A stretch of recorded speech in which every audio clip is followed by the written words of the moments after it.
et vous écoutez Autour de midi. Autour de midi. Jusqu'à 13h30, on est avec vous et je suis très heureux de recevoir une artiste à la fois singulière et profondément engagée dans son univers.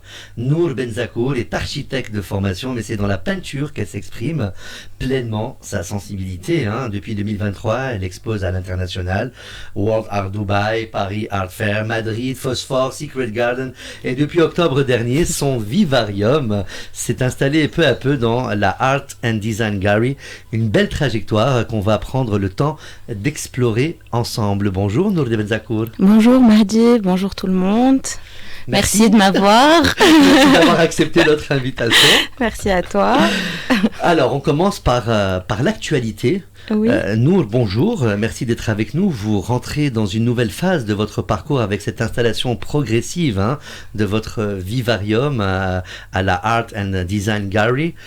Pouvez-vous nous expliquer ce que représente ce vivarium et ce qu'il symbolise dans votre travail? Oui, en fait, déjà à la base, c'est une collaboration artistique, mais aussi vraiment personnelle avec Hijr Benbouzid, que je salue.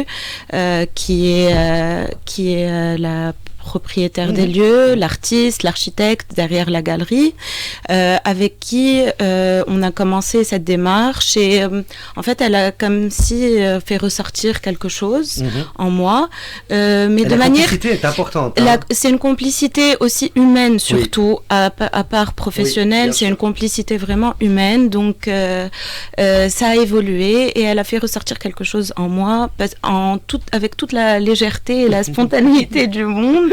Donc c'est des univers qui se sont retrouvés et petit à petit donc mon petit univers à moi a pris sa place donc à la galerie. Donc vivarium de base, c'est un environnement clos par la définition où des êtres vivants peuvent s'épanouir librement. C'est sur ce principe-là en fait c'est ce principe-là qu'on retrouve un peu sur mes toiles. Donc le travail que je fais avec des espèces de molécules et de formes un peu de formes abstraites et d'un environnement qu'on sent vivant par les formes et les êtres qui fusionnent entre eux pour procurer en fait du bonheur et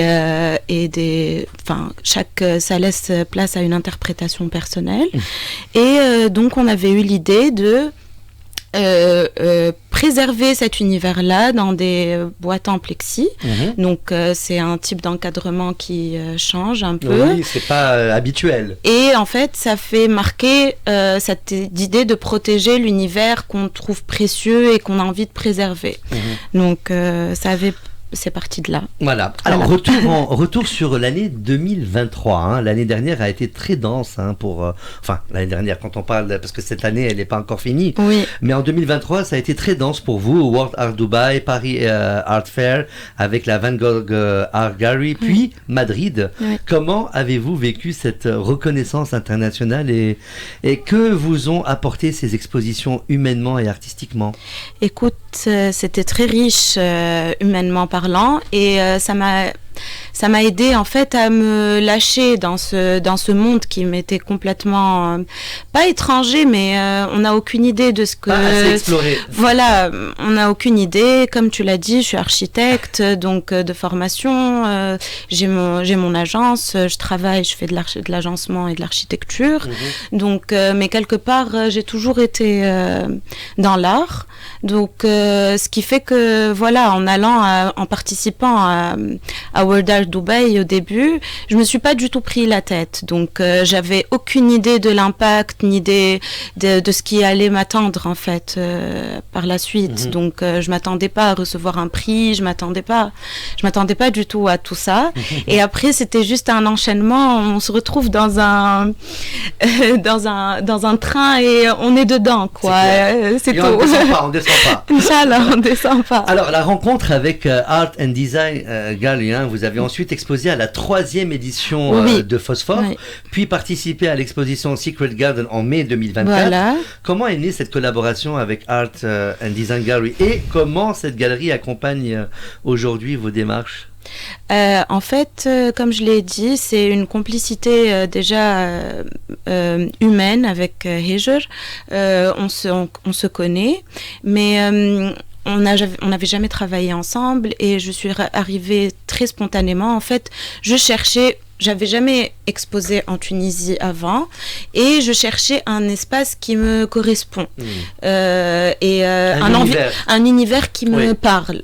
Donc il y a le côté architecture, design, vu qu'il y a son mobilier, il y a ses créations, etc. Et je voyais vraiment mon travail chez elle. Donc ça a commencé comme ça. Je suis partie vraiment avec toute la spontanéité du monde. Elle m'a accueillie vraiment à bras ouverts et c'est parti comme ça. On sent à travers vos toiles une grande liberté dans le geste, une spontanéité assumée. Est-ce que votre formation d'architecte influence encore votre manière de structurer votre travail ou vous vous en affranchissez totalement ? En vrai, c'est très différent parce que, l'architecture, déjà, de base, je trouve que c'est une combinaison entre l'art et la science. Ouais. C'est ce qui rallie l'art et la science. Mais ce côté-là, c'est un peu... en fait, je peins depuis que je suis toute petite. Donc, c'est quelque part... Enfin, j'ai toujours... un peu baignée dans ça parce que mon oncle maternel faisait des études d'art et depuis que je suis toute petite, je me retrouvais en fait à le regarder. En fait, ça vient de là. Je le regardais peindre pendant des heures. Parfois, il m'emmenait à l'école des Beaux-Arts avec lui. J'avais 4 ans. Ça y est, on a trouvé la source. Hein. Et mon arrière-grand-père, c'est un grand peintre iranien. D'accord. Donc, j'ai toujours été émerveillée devant ses toiles, devant sa technique. Vous avez encore des toiles de votre Oui, il est c'est un artiste en Iran reconnu. Il a un tableau aussi. Il a une œuvre au musée de Téhéran. D'accord. Donc, il a peint aussi ces derniers jours. Il était installé ici. L'Iran rempli d'histoire et de culture, un très beau pays. Oui. Donc, il était ici et il a quelques toiles qu'il a peint même ici en Tunisie pendant les dernières années. Et j'en ai à la maison et ça fait partie de mon histoire et je pense que la valeur sentimentale est énorme. Hein, et j'ai toujours eu cette sensibilité en fait par rapport à l'art, ça m'a toujours fascinée. Okay. Donc quelque part. Alors vous travaillez. Vous êtes parti de là. Vous travaillez beaucoup sur la matière, la texture, la superposition. Oui. Pouvez-vous nous parler de votre rapport à la couleur, à l'intuition, à ce moment où vous lâchez prise sur la toile? Oui. Alors, en fait, je choisis pas juste les moments où je suis bien pour peindre. C'est des actes, c'est des gestes spontanés. Parfois, les erreurs font la beauté de certaines choses, font l'authenticité. Oui. Je sais pas si ça se remarque dans ma technique de peinture, mais je superpose en fait les couches. C'est une technique de superposition. Donc, ces petites erreurs qui laissent place quand on superpose quelque chose sur quelque chose, on fait découvrir en fait derrière ces molécules, derrière ces petites formes, un univers à l'intérieur d'un autre univers. Et c'est beaucoup de spontanéité. D'ailleurs, entre parenthèses, je suis pas capable de refaire aucune de mes toiles. Donc la reproduire quoi. Je ne sais pas reproduire parce que chaque œuvre est marquée par un vécu, par une authenticité, par des épreuves de la vie, qu'elles soient positives ou négatives. En fait, elles vont impacter quelque part ce qu'on voit. Nour Benzakour, l'actualité internationale, est-ce que ça a un impact sur vous et sur vos toiles? C'est-à-dire tout ce qui se passe, les guerres, le génocide en cours à Gaza. Oui. Enfin, je veux dire, est-ce que ça a un impact? Oui, d'ailleurs, pour l'anecdote, le tableau qui a été pris par la maison Fiat, c'est un tableau qui était exposé lors de l'expo Vivarium. Donc, c'est une grande toile que j'avais à la maison. Que je regardais, qui fait 2 mètres par 1 mètre et demi, que je regardais à la maison, notre toile blanche, et le jour où ça a commencé, en octobre, donc le génocide, je me suis lancée dessus la tête, vraiment, j'ai attaqué ce tableau-là, et ça m'a en fait, ça parle d'une fusion universelle. D'ailleurs, je l'ai appelée fusion universelle. Et c'était mon échappatoire, en fait. C'est là où je mettais toutes mes émotions, tout ce qu'il y avait de bon, de positif. Et ça parle du chemin de la vie. On essaye de se relever. On voit des silhouettes humaines, donc sur ce tableau-là. D'accord. Et ça parle du chemin de la vie. Donc, on voit des couleurs assez vives. On voit comme ça Enfin, ça peut paraître un peu naïf, mais il y a beaucoup de profondeur et il y a beaucoup d'émotions dans ce tableau-là. Alors particulièrement.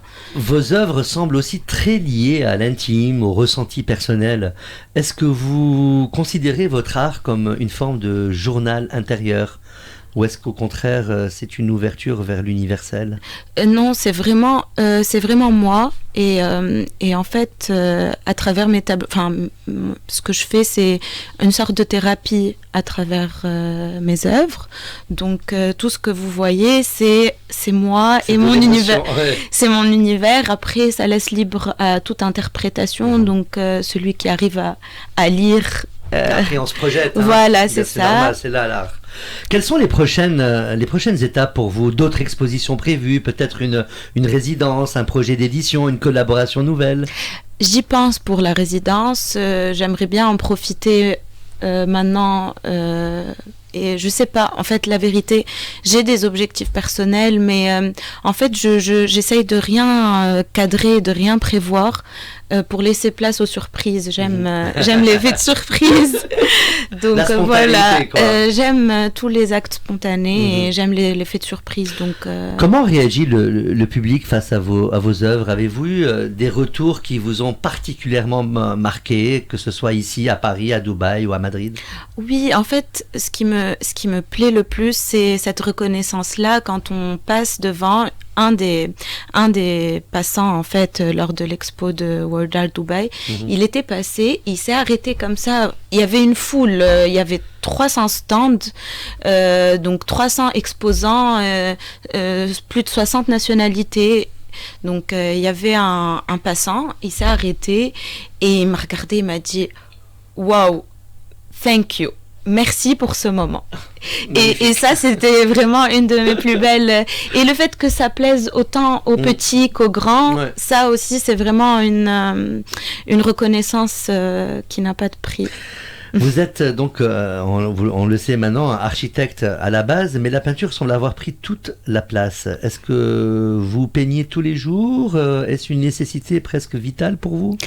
Écoute, Mahdi, en fait, c'est plus par mood que je fonctionne et j'essaye un peu d'organiser ma vie de telle sorte à ce que, vu que la peinture commence à prendre un peu plus de place, j'essaye d'organiser par période. Donc si j'ai une expo, je vais le préparer, comme ça j'ai le temps de gérer les autres projets d'architecture.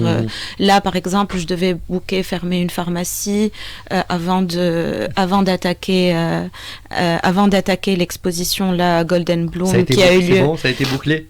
Oui, alhamdoulilah. Ça y est, l'expo a eu lieu le 8, 9, 10 mai au Phosphore. Donc, en fait, chaque année, ils ont 2 éditions par an. Donc, une en mai et une en décembre. Ok. Voilà. Et alors, oui. C'est tout. Alors, une dernière question plus personnelle un peu. Si vous deviez transmettre une émotion, une pensée ou une énergie unique à travers votre peinture, qu'aimeriez-vous que le spectateur ressente ? J'aimerais qu'il puisse ressentir de l'espoir. J'aimerais bien qu'il ressente de l'espoir, que ça donne une vision d'un futur plus heureux, plus joyeux, de l'énergie positive en fait. Moi, pour l'anecdote, j'ai commencé à peindre l'art abstrait. En fait, je me suis plongée dans l'art abstrait depuis le confinement. D'accord. Et c'était ma thérapie. Donc c'est pour ça, quand on parle d'intimité au col, donc c'était une thérapie pour moi. Et j'ai peint.